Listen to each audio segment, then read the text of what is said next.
Welcome to Jermaine_TV, and let's dive into another story.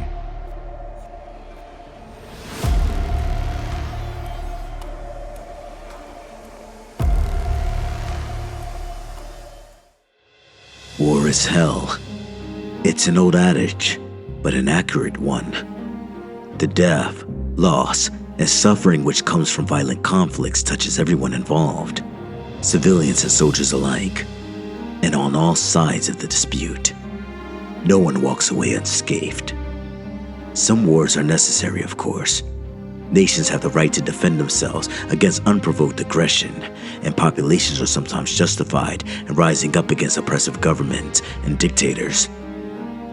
Wars can result in acts of bravery and heroism that are unparalleled in human history, but they will also unleash some of our darkest impulses, unlocking primal instincts and justifying terrible acts of violence which would be considered murder in times of peace. But the many conflicts we've seen over the centuries all have one thing in common. They've all been fought between human beings. But the final war, if and when it comes, will be one for survival of our species as we come together to desperately resist the legions of hell. By now, you've no doubt read the accounts of my predecessors. The history enthusiast who visited a secret museum telling the story of a future apocalypse, and the student who unwittingly stumbled into an alternate universe, attending a lecture charting hell's victory over Allied and Axis forces during World War II. And who am I, you might ask? Well, that's not really important. I wish to remain anonymous for my own reasons, but let's just say that I have a vested interest in these tales of hellish conquest and extinction events. Many will write them off as nothing more than scary stories on the internet, but I always believed there was more to it. I went out to seek the truth and I found it. A big part of me wishes I hadn't embarked on this dangerous quest. The acts of bloody violence and wanton slaughter I've witnessed, those appalling images will be burnt into my memory forever. But still, I alone have seen the full picture, and I'm here to tell you the truth. Yes, we are facing a terrible fight for survival, and sadly many will suffer and die. But the outcome of the final war is not inevitable, and we are not facing this threat alone. But I'm getting ahead of myself. Let me start from the beginning. My fascination, or rather my obsession, with the myth of the final war led me to some dark corners of the internet and far-flung places in my relentless search for clues. It was one of these hidden forums that led me to a unique living history tour, which one anonymous poster described as a life-changing experience. I recognized the code words, knowing how similar posts had led the history enthusiasts to the hidden museum, and so my curiosity got the better of me, and I took the bait. The location of the tour was marked by GPS coordinates. When I looked it up on Google Maps, I instantly had a eureka moment. The starting point of the tour was a field just south of Thiepval on the banks of the River Somme in the northeast France. This was of course the site of one of the most bloodiest battles in human history back during the blood-soaked summer of 1916. As Allied and German forces fought a horrific war of attrition in the muddy fields and trenches along a front line that barely moved in years. From my research, it seems that evil always enter our realm in these theaters of mass violence, using the blood and the darkness to their benefit and drawing strength from the death and suffering to support their hellish invasion. This was the lead I've been waiting for. I felt sure of it. I live in the UK, and so I travel by car, embarking on the Eurotunnel shuttle from Folkestone to Calais and driving east to the Somme. I felt an incredible buoyancy as I drove through the French countryside on the route to Thiepval, passing the numerous graveyards and memorials. So many thousands had lost their lives here little over a century ago, churned up in the bloody inferno of industrial warfare. If I had the time, I would have liked to pay my respects to the dead, but sadly, my mission was too important and I couldn't afford any distractions. I arrived about a half an hour before the tour was due to start. This was intentional, as I wanted to learn the lay of the land before all hell broke loose, if you'll excuse the pun. I parked up alongside a narrow and seemingly abandoned country road to the exact spots that the GPS coordinates had led me to. The location was quiet and peaceful, the sun shining down upon a field of red poppies, a beautiful but poignant display given the poppies' emotive symbolism and close connection to the terrible losses suffered during the Great War. There was no one around that I could see. I spotted a farmhouse about a half a mile to the north and could make out the banks of the Somme on the western horizon, but there wasn't another living soul in sight. For a brief moment I forgot why I was there, enjoying the sunshine and fresh air, listening to the birds singing. I opened the gate and walked out into the field, picking a poppy and holding it in the palm of my hand. It was peaceful, but this wouldn't last. He appeared in the corner of my eye, making me jump in fright.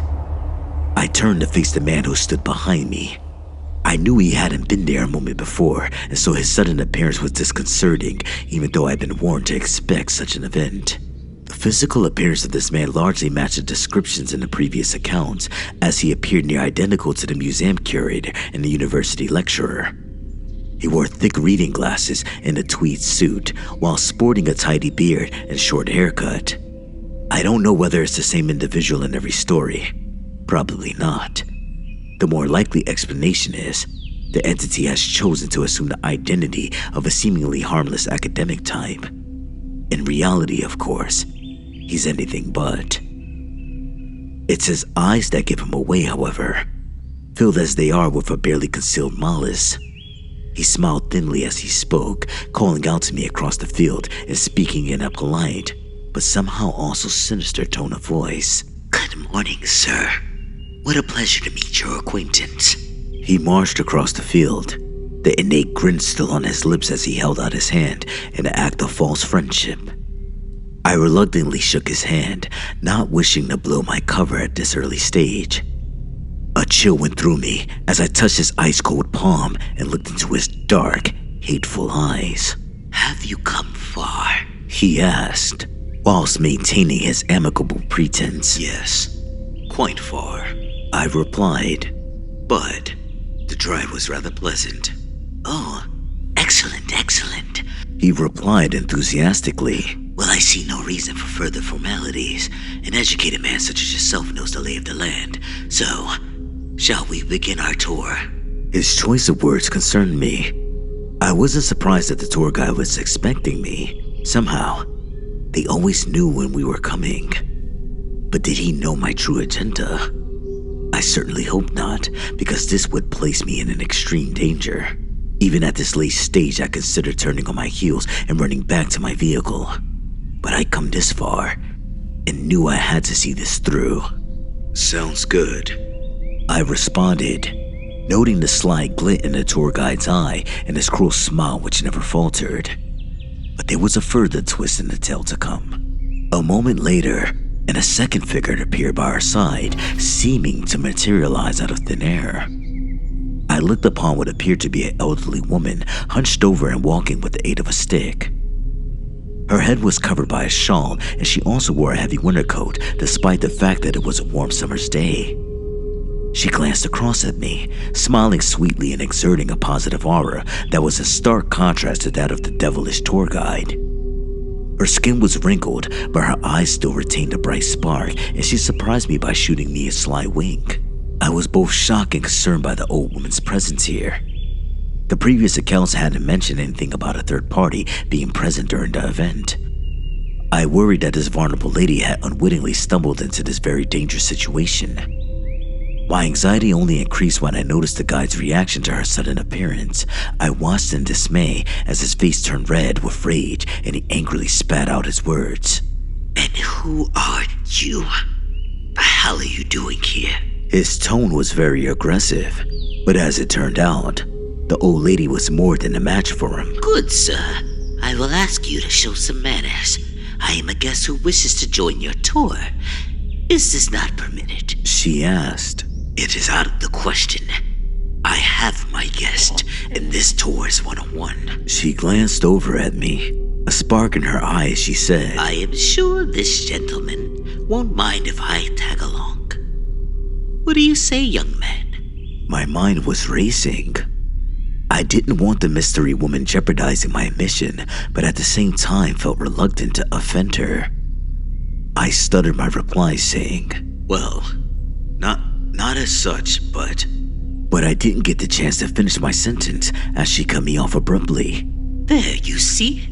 It is not a problem. You hardly know I'm here."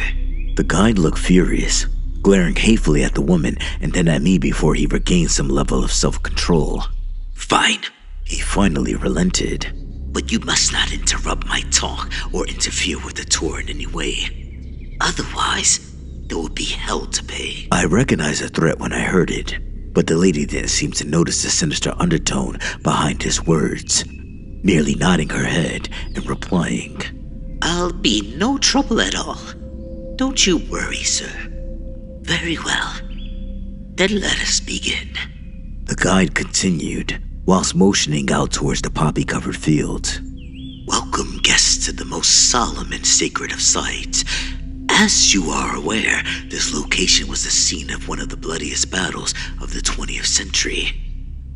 In the late summer of 1914, the European powers went to war, with an alliance of Britain, France, and Russia pitted against the Central Powers of Germany, Austria-Hungary, and the Ottoman Empire. The German High Command launched their Schlieffen Plan, mounting an invasion of Belgium and northeast France with the aim of capturing Paris and forcing the French out of the war. The German plan failed, however, as their armies were pushed back from the French capital and a bloody war of attrition followed, with neither side able to make significant headway. Terrible weaponry was deployed: artillery, machine guns, poison gas. Casualties were horrific, and the blood-soaked and muddy and rat-infested trenches soon turned into hell on earth. During the summer of 1916, Allied forces launched their long-awaited offensive along the River Somme. The attack was preceded by a huge artillery bombardment lasting days. The British believed that German defenses couldn't survive such a heavy bombardment, but they were wrong. What followed was a bloodbath, one which ultimately resulted in 1 million casualties and made little changes to the front. Right here, where we stand, the British Sixth Corps pushed forward across no man's land on the 1st of July 1916, the bloodiest day in the history of the British Army. On this ground, just over 100 years ago, thousands of men died under a rain of fire. It's hard to imagine such death and suffering occurred here, isn't it? Yes, I answered truthfully, as I cast my eyes over the tranquil fields. Time is a great healer, the old woman added. Well, time is something which concerns us here. We offer a unique experience, one which allows our guests to see and hear firsthand what war is really like. I stared at the tour guide in confusion, asking, "What do you mean?" The guide smiled sadistically, and my heart froze, because I knew something bad was coming. But the trick that bastard pulled was really unexpected. All he had to do was click his fingers to turn the world upside down. I felt a surge of energy and was temporarily blinded by an intense light brighter than the sun. I fell down to my knees, covering my eyes behind my hands, and when I opened them again, I found myself in another place, or more accurately, another time. The poppy fields, trees, tidy fences, and farmhouse were replaced by a dead landscape of mud, barbed wire, and shell craters. The sun had risen on the far horizon, but there was no joy in this new morning.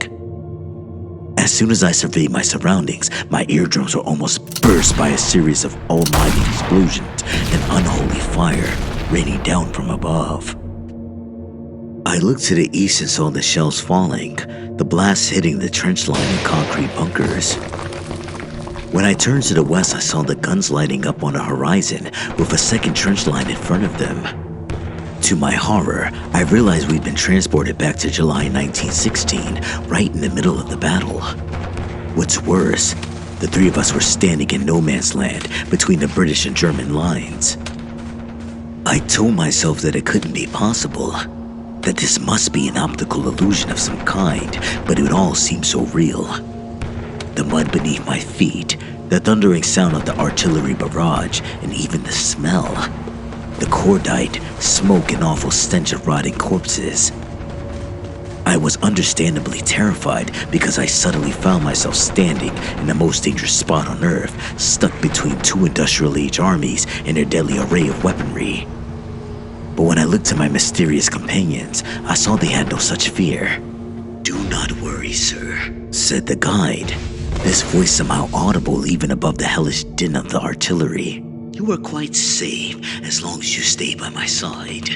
I looked to the old lady for assurance, as she seemed privy to whatever devilish trick the guide had pulled to bring us to this hellscape. "This man will lie to you about most things, but on this, he is telling the truth," she confirmed.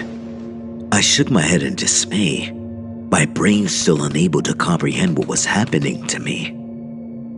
I knew going in that this wasn't going to be easy and had fully expected to witness terrible things, but this was beyond my wildest imagination. I froze to the spot, suddenly realizing that the artillery bombardment had ended and an eerie silence had come over the battlefield. But of course, it didn't last long. Then I heard a series of sharp whistles from the British trench line, and I watched on in horror as ladders were raised and helmeted Tommies emerged, striding out into the killing fields. "My God," I swore, and tears rolled down my cheeks as I watched the tragedy unfold.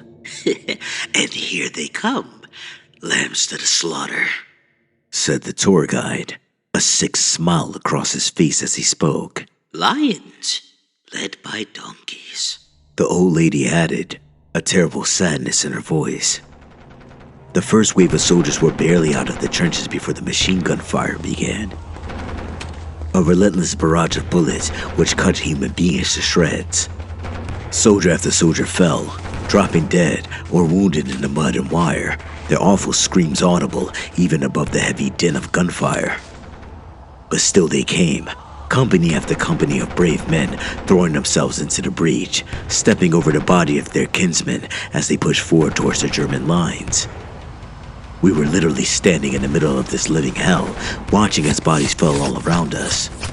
But, thanks to whatever black magic the guide had conjured, it appeared we were safe from harm. The soldiers on both sides weren't able to see us, and the bullets and shrapnel couldn't hurt us.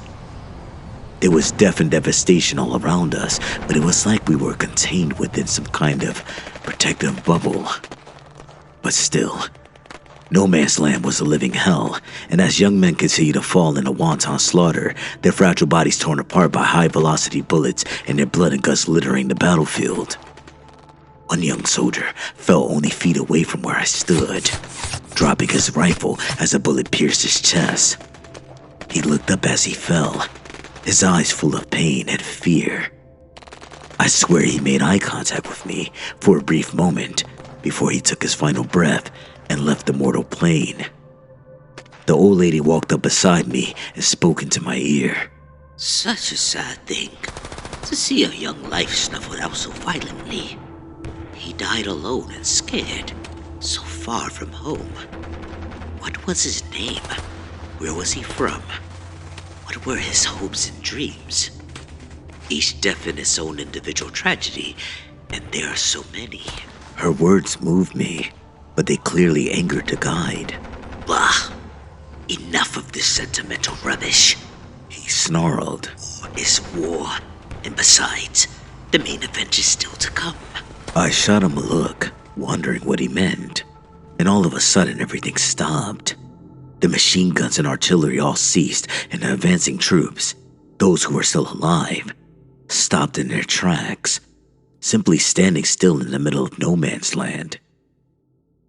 I felt concerned, wondering what the hell was happening.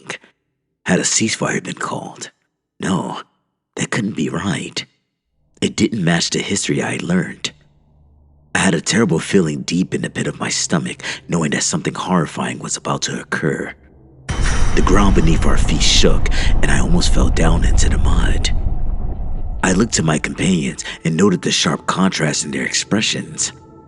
The old lady's face was filled with sorrow and a look of sad resignation.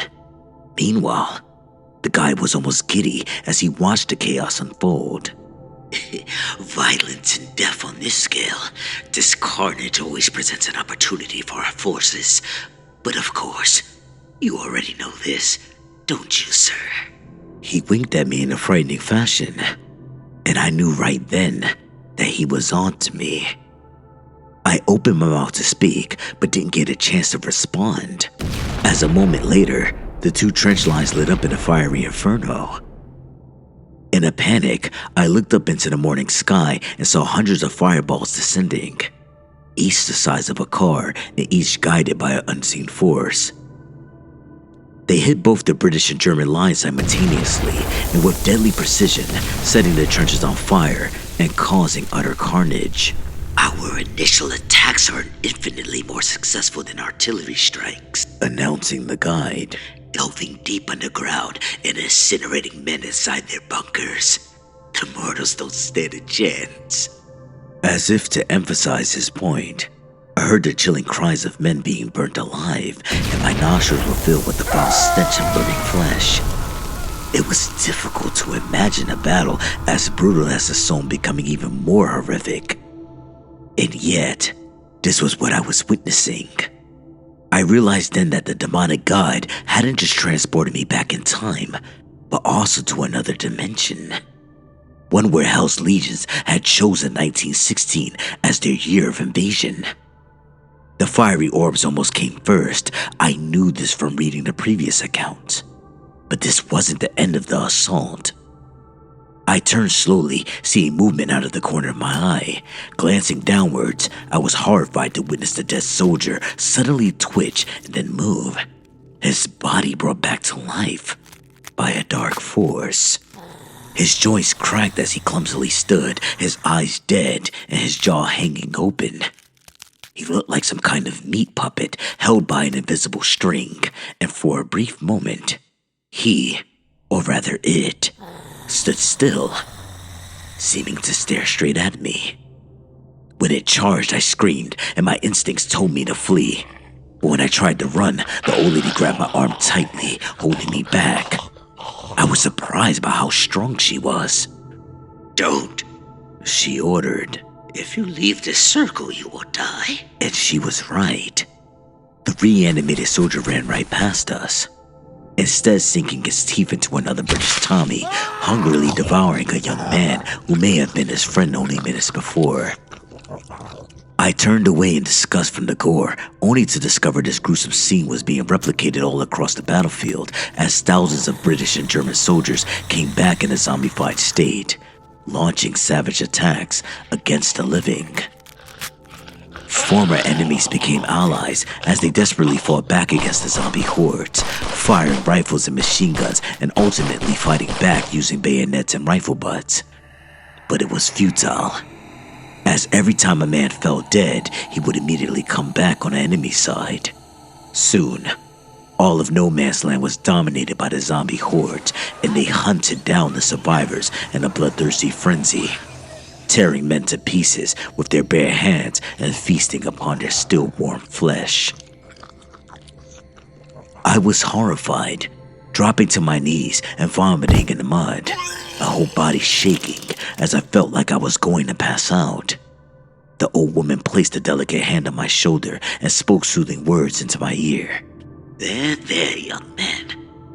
What you are witnessing is pure evil. But you are strong, and we can get through this together. The guy responded with cruel mockery, however, looking down upon me with utter contempt. Oh, dear sir. Are you feeling poorly? All a bit too much for you, I suppose. Well, we're just about done at this location anyway. Time for a change of scenery. How about some sea air? With that, he clicked his fingers for a second time, and I found myself transported to yet another time and place. I felt the sea breeze against my skin and sand beneath my feet. Looking across the sandy beach, I witnessed a heavily militarized coastline with X-shaped tank traps and barbed wire, and with the cliffs above fortified with concrete bunkers and pillboxes. And then I looked out to sea, reacting with shock as I witnessed a vast armada of warships and landing craft cutting through the waves and rapidly approaching the shoreline. Date: 6th of June 1944. The guide stated, Omaha Beach, Normandy. After years of preparation, Allied forces launched Operation Overlord. The invasion of Germany occupied France. The Allies enjoy substantial superiority in the air and at sea.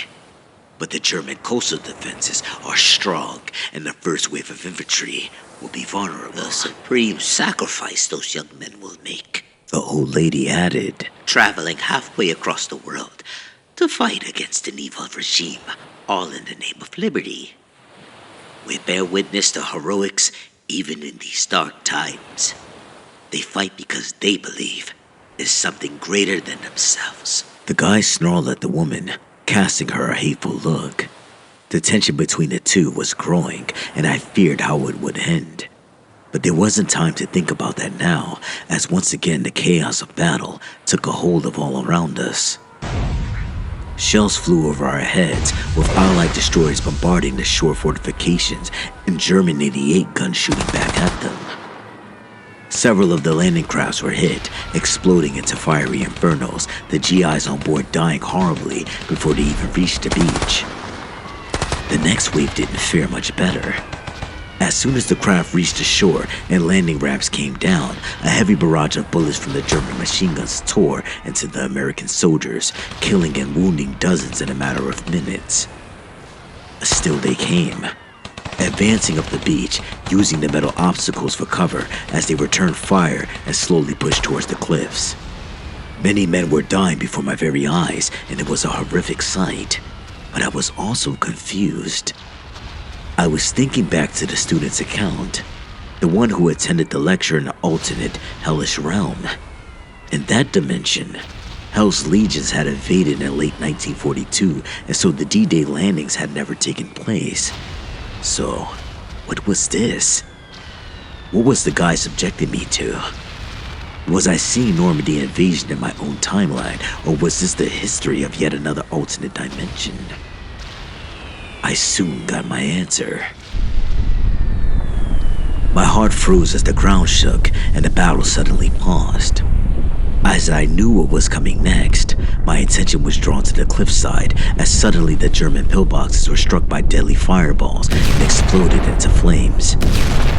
Some of the American GIs cried out in triumph, apparently believing that their side had done the damage. But sadly, they were mistaken. I turned towards the English Channel and witnessed the sea boiling, waves rising as something huge and horrifying emerged from the depths. I knew what it was, having read the previous account, but hearing the stories could never have prepared me for seeing the beast firsthand. As I stood in a shocked awe, the guy walked up beside me, sporting a sadistic grin as he confirmed what I already knew. A Leviathan, terror of the seas, no man-made vessel can withstand its deadly grasp. As if to emphasize his point, the creature raised its enormous tentacles above the surface, wrapping them around the nearest Allied warship. I could only look on in horror as the beast used its immense size and strength to crush the steel hull. I heard a terrible screeching sound of crushed metal and of sailors crying out in absolute terror. The beast slowly pulled the destroyer downwards, condemning its crew to a watery grave. Its terrible task done, the beast moved on to its next target, attacking a second warship with impunity. The GIs on the beach had stopped fighting as all now looked back towards the sea, unable to comprehend the horror they were witnessing. Some of the landing craft had made landfall, while others were still on the water. The landing was already in disarray, but Hell's forces had yet another devilish trick up their sleeves.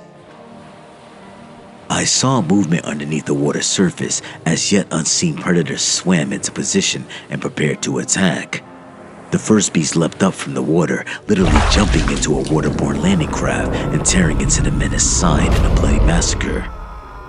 It all happened so quickly that I hadn't even gotten a good look at the monster, but hundreds more were coming, emerging from the depths to attack both the boats and the shoreline. The best way I can describe them is sea serpents, each at least 20 foot long and covered in thick green scales. Their eyes a hellish shade of red, and their hideous maws filled with dagger-like fangs. The beasts attack with a predatory instinct, swimming the shallow waters and slithering along the sands. Soldiers scream as they tried in vain to mount a defense, but the serpents leap upon them, swallowing men whole in a horrifying massacre. I turned away, closing my eyes and covering my ears. Once again, the old lady came to my aid. Remember, young man, the so-called guide is a liar.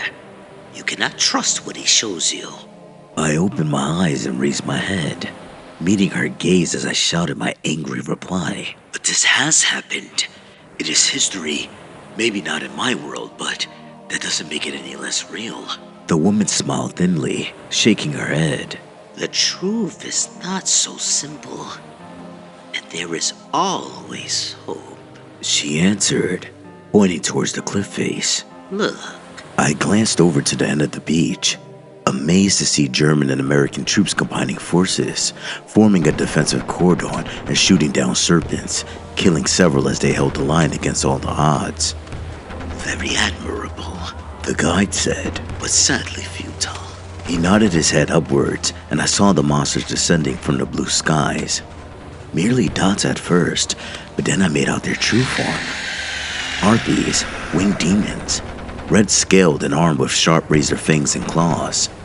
Hundreds of monsters stealthily dived from above and launched their surprise assault upon the exposed human soldiers.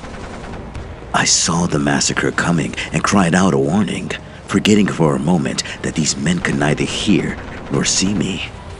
The guide cackled cruelly as the winged beasts tore into their prey, ripping their bodies apart in a sickening bloodbath. For all their bravery, these men couldn't withstand this combined attack, and soon the serpents and harpies slaughtered them in their hundreds, and the foul beasts fighting each other as they hungrily devoured their victims. Once again, I turned away in disgust, not wanting to meet the old lady's eye because I knew she lied to me. She also remained silent, and so it was left to the demonic guide to speak next. Well, I think we've seen enough. Time to move on to our next location. Another click of his fingers and a blinding flash, and we were shifted to yet another hellish alternate dimension. The first thing that hit me was the stifling heat and the thick air, a humidity which made me sweat and struggle to breathe. I opened my eyes and found myself surrounded by a dense tropical forest, tall trees towering above us, and a thick vegetation cruelly cut back by human hands. I realized then that the guide had transported us to a different continent as well as time and dimension. We were now in the tropics and witnessing a very different type of conflict. In most dimensions, the Second World War ends with the Allies victorious, the guide calmly explained. But soon after, a Cold War breaks out between the United States and the Soviet Union as an Iron Curtain descends and the world is divided between the communist and capitalist blocs. The advent of nuclear weapons makes all-out conflict unlikely, as neither side wants to risk triggering an apocalypse. This development frustrates my master's objectives, but there are still opportunities in the chaos as the two superpowers vie for control and influence across the globe. This results in brutal proxy wars such as this, unconventional conflicts but no less brutal and bloody. He paused briefly, waving his hand to draw attention to our surroundings. Welcome to Indochina, 1968. America has poured in vast numbers of troops and firepower in an attempt to defeat the communist insurgency, but their war effort is frustrated by the tenacity of the guerrilla forces. A bloody stalemate ensues, and as always, we are ready to step into the darkness. Our attentions were drawn to the skies above as I heard the recognizable drone of rotor blades and spotted the Huey troop-carrying helicopter descending, noisily making landfall in the rice paddy field where we stood. The powerful gust of hot air hit me, and the intense sound of the rotor blades spinning blocked out all other sounds. We watched as a squad of 8 heavily armed U.S. infantrymen jumped out from the chopper's side door and set up a defensive perimeter on the edge of the field, their weapons facing out towards the tree line. And Then the helicopter ascended, slowly pulling up from the field and back into the blue sky, whilst leaving the troops behind to perform their mission. The soldiers couldn't see us, of course, but we were able to observe them at close quarters as they formed up and began their designated patrol into the jungle. We followed after the men, remaining inside of our protective bubble thanks to whatever dark magic the guide had invoked. But still, exposed to the sights, sounds, and smells of the tropical forest, and of course the stifling, exhausting heat. I could tell how tense the soldiers were under the circumstances, twitching at every rustle of leaves, whispering about ambushes and punching traps. This was the frightening reality of counterinsurgency warfare, where an attack would come from anywhere at any time, and there were no clearly defined front lines. We hadn't walked for long before we reached the clearing, casting our weary eyes upon a small village of bamboo huts, and my nostrils were again hit with the foul stench of death. We watched as the American soldiers discovered the first body, followed by another, and another. The squad would have descended into blind panic had it not been for the stern orders of their sergeant. Keep your shit together, boys. He boomed. We still have a job to do. Watch the tree line and look out for booby traps. His men reluctantly obeyed orders, but the panic conversation continued as more bodies were found. We saw what they saw, and I was sickened by the carnage. Clearly, the dead were Viet Cong fighters, but rather unarmed civilians. Old men, women, and children. Not only that, but their bodies were badly mutilated, torn apart, leaving blood and entrails scattered across the forest floor. There were seemingly no survivors, as even the village's livestock, goats and chickens, had been similarly slaughtered. It was sickening. We listened to the troops' hurried chatter as the situation grew even more tense. What the fuck? Did Charlie do this? One young private asked. Maybe. Although I've never seen a massacre like this, replied the sergeant. I don't think a human did this, chirped in another man. Look at the bite marks on the bodies. It looks like an animal attack to me. That's crazy, answered the sergeant. No animal could do this. But he didn't sound too sure. There was a terrible atmosphere in the air as the soldiers held a silent vigil over the dead. It seemed certain that something bad was about to occur, and so it was hardly a surprise when the attack was launched. Man screamed, pointing to the deep undergrowth as a pair of glowing red eyes appeared in the shadows. There followed a deep, animalistic growl, and then the bloody chaos. A beast moved rapidly out into the open, a blur of fur and teeth that pounced upon the nearest soldier before he could react. The man screamed, firing his M16 blindly into the air as he was knocked down and then mauled in a gruesome manner, the beast tearing into his chest and ripping out his heart. The rest of his squad reacted with shock, as nothing in their training or experience had prepared them for this. Contact! The sergeant cried as he raised his rifle and fired. Holy shit! They're everywhere! Screamed another man. And sure enough, several more of the hellish beasts emerged from the surrounding forest, launching savage attacks at lightning speed. The remaining soldiers fired wildly in all directions, but the creatures moved so rapidly that they couldn't even get a fix on them. I could only watch on in abject horror as man after man got cut down in a frenzied assault. One soldier's head was sliced off with a single swipe of a claw, while several others were dragged into the forest, still screaming frantically as they clawed at the dirt in a futile attempt to escape. The sergeant was the last man standing, and he managed to shoot and wound one of the beasts before two others grabbed him on both sides, using immense strength to rip his arms from their sockets.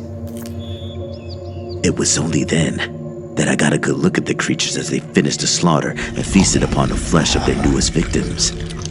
They were werewolves, half man, half canine, their eyes burning a demonic red and their blood-filled maws filled with razor-sharp teeth. I had heard mention of such creatures in the previous accounts, but nothing could have prepared me for seeing them in the flesh, or for the speed or savagery of their attack. Soulless savage beast, the old lady muttered as she came by my side. They do not discriminate in their victims and believe in nothing. Their only desire is to satisfy their unrelenting hunger and bloodlust. You're wrong. The guide shot back angrily. It is true that our shock troops do not discriminate. Capitalist or communist, soldier or civilian, their flesh all tastes the same. But these beasts do serve a higher purpose. They are loyal to their master, and his goal is clear: to destroy mankind and gain dominion over the earth. In this, he will succeed. I wouldn't be sure of that. The old lady replied cryptically. The two bizarre individuals glared at each other over a long moment as the werewolves continued to feast on dead men. I could tell the passionate hatred they held for each other, and for a second feared that violence would ensue. But then the guy broke the silence, speaking with the same cruel smile etched across his lips.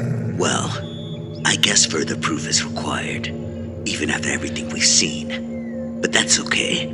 I have a special surprise in store for our guest. He stared at me with his evil eyes, and I felt a cold chill run down my spine. Sir, you are an Englishman, are you not? He inquired.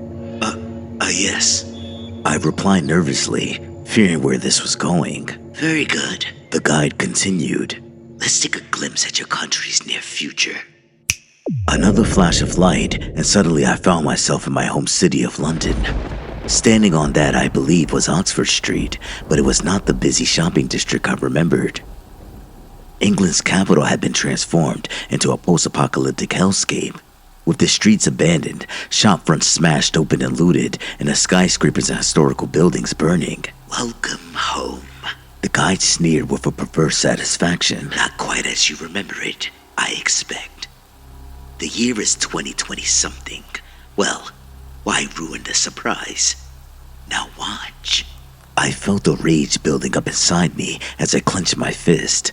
I wanted to beat that bastard bloody, but the old lady stopped me. Keep your cool, young man. She cautioned. Don't let him provoke you. This will all be over soon. I was still angry and frightened, but events were playing out in front of my very eyes. At the far end of the street was a barricade manned by a platoon of British soldiers, most armed with SA-80s, but some carrying Javelin anti-tank missile launchers. The infantrymen were supported by a Challenger main battle tank, which blocked off the street.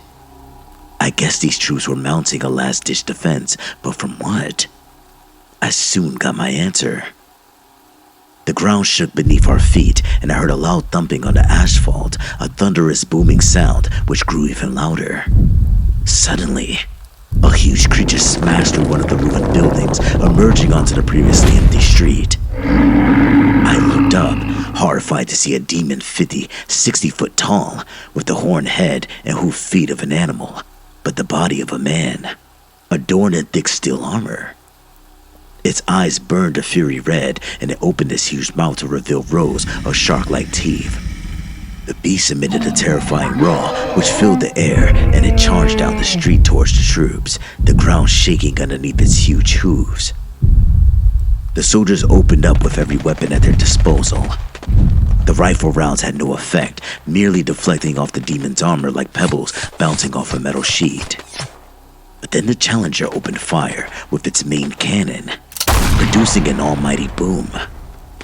The shell was propelled across the void and smashed into the demon's armor-plated chest. The heavy projectile stopped the monster in its tracks. It roared in pain and anger, but then the shell didn't bring him down, instead only temporarily delaying its advance. What happened next was either the result of great skill or a total fluke. A javelin missile soared through the air and hit the charging demon directly in its left eye. The projectile tore through the soft tissue and exploded inside the demon's brain. The monster was instantly killed, its huge frame falling and crashing down onto the street only yards away from where we stood, the sheer weight of its enormous body cracking the concrete beneath it. The soldiers cried out in triumph, and I shared their elation. From what I read in the previous accounts, these Goliath-like demons were thought to be virtually indestructible, but what I just seen proved that they could be killed. But then I remembered something else from the stories. These demons always fought in threes. The second demon suddenly emerged at the far end of Oxford Street, raising a crossbow-like weapon to its shoulder and firing.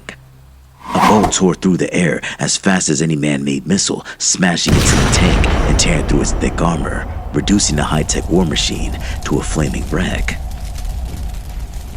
The surviving soldiers were left in disarray as suddenly the third demon stomped down the street from behind him, roaring with fury as he swung his huge, fiery sword. I could only watch in abject horror as the demon killed a half-dozen trees at once, slicing them in half and staining the footpath with their blood and gore. The survivors broke, fleeing in all directions whilst firing wildly at their giant attackers. I doubted they would get far. Well, that's the end of that. The guide said, with that same cruel smirk on his face. He pointed to the entrance of the tube station across the road. The rats always flee underground at times like this. Let's take a look. He began walking across the rubble-strewn tarmac, ignoring the monstrous demons as they picked off the remaining soldiers, one by one. I didn't follow straight away, instead looking to the elderly woman for reassurance. It won't be easy, She explained. but you need to see this. It's too late to turn back now, young man. I nodded my head and we proceeded across the street, following the guy down the stairs to the station below ground. Once we passed through the smashed-up turnstiles, we witnessed yet another horrifying scene. Perhaps the worst yet. There were a few other soldiers down here, a mix from different regiments and even some armed with Met police officers. They all appeared exhausted and terrified, but still maintained a loose cordon along the station's platform. But the true horror was behind the armed men and women. Several hundred civilians, men, women, and children, all huddled together along the platform. I looked into those faces and saw nothing but fear and pain. All were dirty and emaciated refugees in their own country, seeking sanctuary underground since the enemy now controlled the streets above. The London Underground has served as a refuge before, back in the dark days of the Blitz during World War II. But now the displaced Londoners were hiding from an enemy more evil than even the Nazis. We walked across the platform, unseen by the military personnel and huddled refugees. An officer was screaming into the radio, desperately pleading for outside assistance. There was nothing I could do but listen. God damn it, man. I have over 500 civilians down here. We need immediate evacuation. He shouted. I'm sorry, Colonel. Came the sheepishly reply from the other end. No helicopters are available. There's nothing we can do. I won't accept that. The colonel screamed. Let me speak with your superior officer. Hold, please. Came the nervous reply. A tense pause followed before the static was replaced by a new voice. A female voice. Confident, but also exhausted. Her tone indicated immediately that it wasn't good news. Colonel, this is your Prime Minister speaking. The officer's eyes bulged, and he visibly gulped before responding. Ma'am, I am very sorry, Colonel.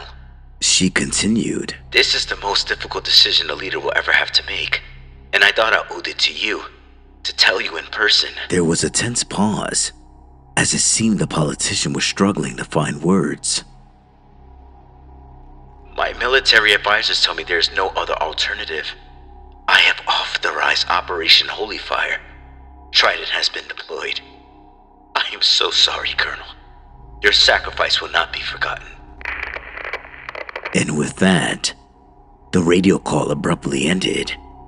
The colonel was in a state of shock, still holding on to the receiver as he looked upon the huddled refugees, his eyes wide with horror. And I understood why. Trident meant nuclear weapons. The British government had decided to nuke their own capital. That's what it had come to. What madness.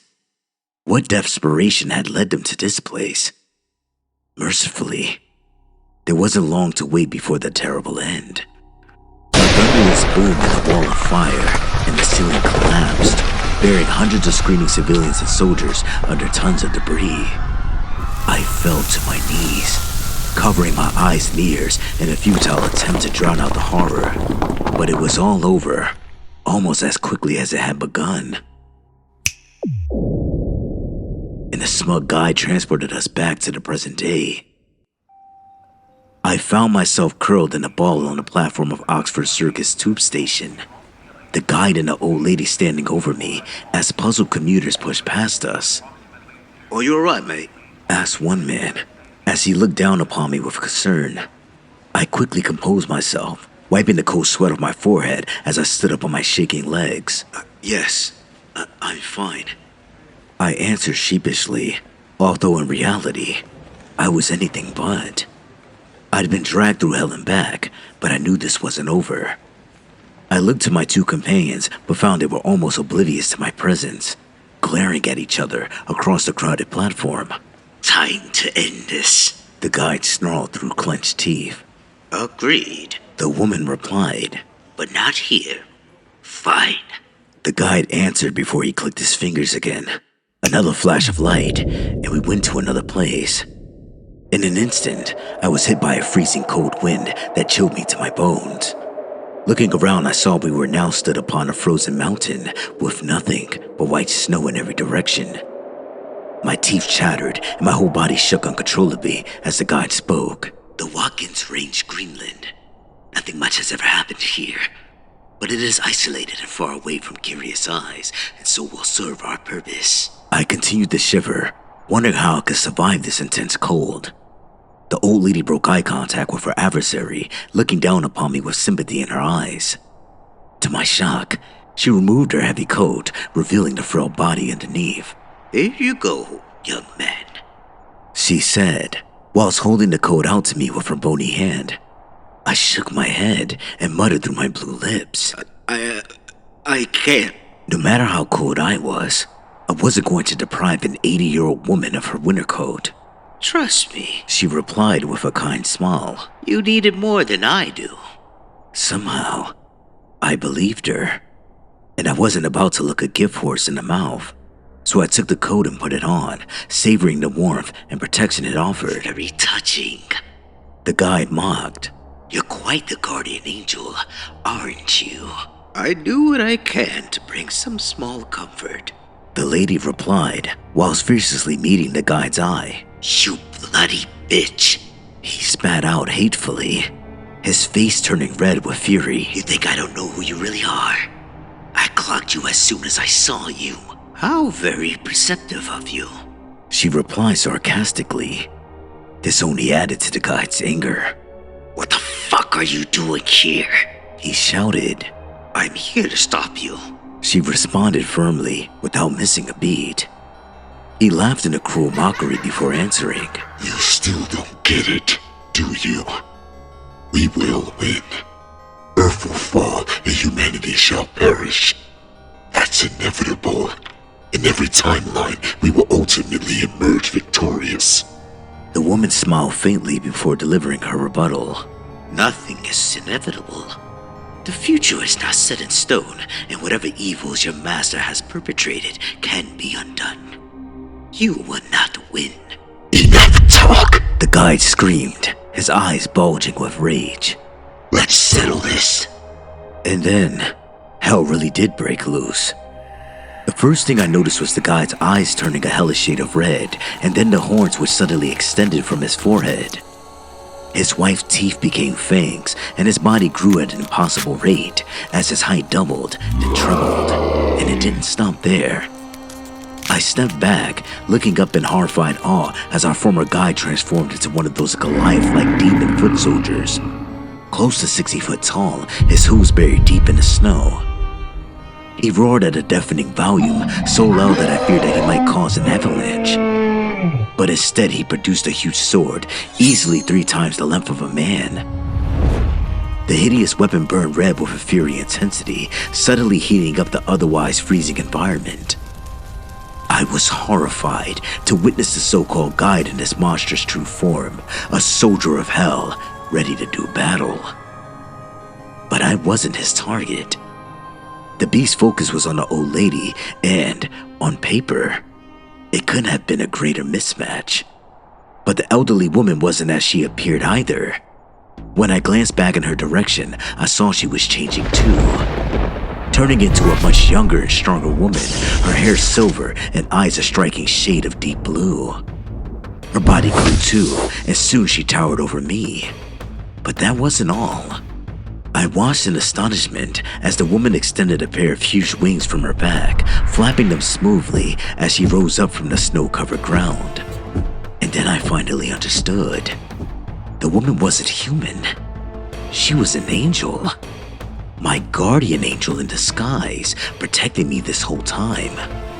Her former walking stick became a sword of white light, almost as long as I was tall.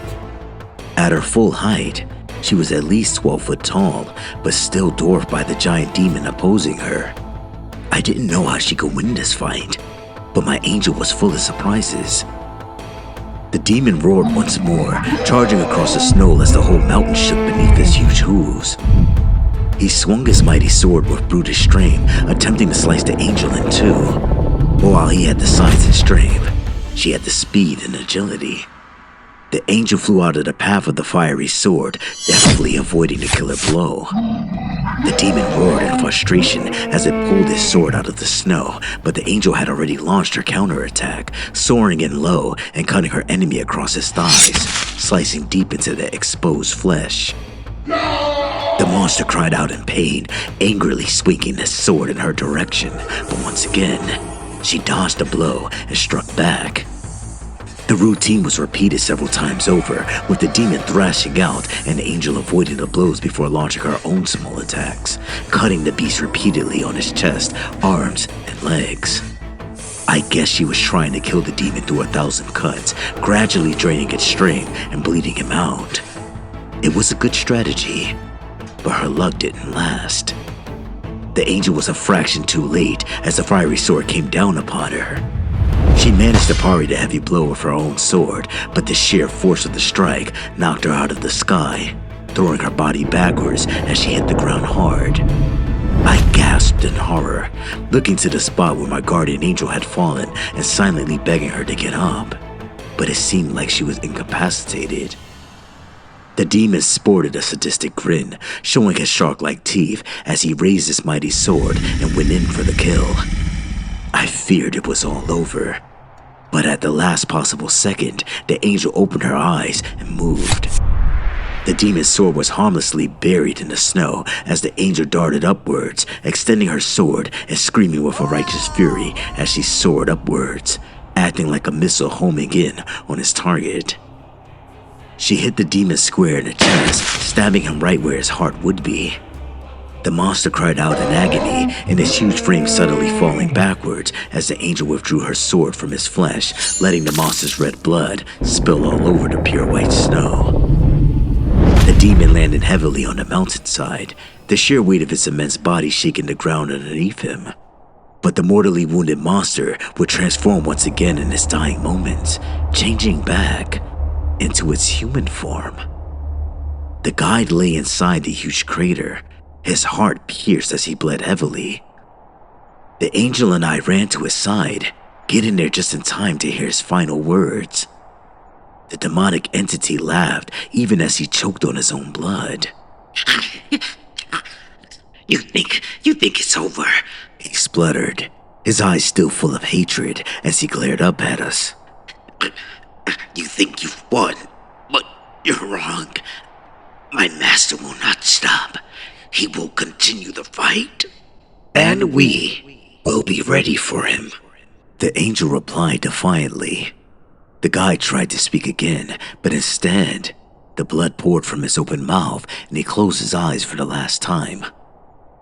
I breathed a deep sigh of relief, although was still in a state of shock after witnessing the violent struggle. The angel sheathed her sword and smiled at me sympathetically, her eyes now filled with kindness. Come on, young man. Let's get you home. There followed a flash of light, and suddenly I was back where it all had started. A poppy field in northeast France, in the current day in my own timeline. I looked to my companion and saw she had returned to her previous form, that of an elderly, frail, and seemingly harmless lady. She held out a hand expectantly and said, My coat, please. I gladly removed the garment and handed it back to her, although I wouldn't soon forget the warmth and comfort the coat had offered me in my time of need. I watched as she put the garment back on to cover her frail form, although I now knew this was merely a facade. I am grateful to you, I said nervously. but there's still so much I still don't understand. She smiled at that. You understand more than you think. You came here looking for answers, and you found them. The threat posed by the legions of hell is very real. And someday, perhaps someday soon, they will launch their invasion on your world. The conflict will be brutal and bloody, and sadly, many will perish. But the outcome is not inevitable, and you are not alone in this fight, and together we will triumph against evil. You just need to keep the faith. She paused, looking out over the field and pointing towards the bright sun on the far horizon. Even here, there is beauty. After all the suffering and death that once occurred where we stand, there is always hope for a brighter future. Remember that, young man. I looked to the horizon briefly, and when I turned back, the woman was gone, leaving me all alone in the field with my thoughts. So, there you have it, good people. My story in its entirety. It's far-fetched, and many of you may not believe it, but I swear my account is the truth. I'm telling you all this to back up my predecessors and also to pass on the warning. War is coming, but all is not lost. There is much darkness in this world, but there is also light. And they say the night is always darkest before dawn. Godspeed, my friends.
master will not stop.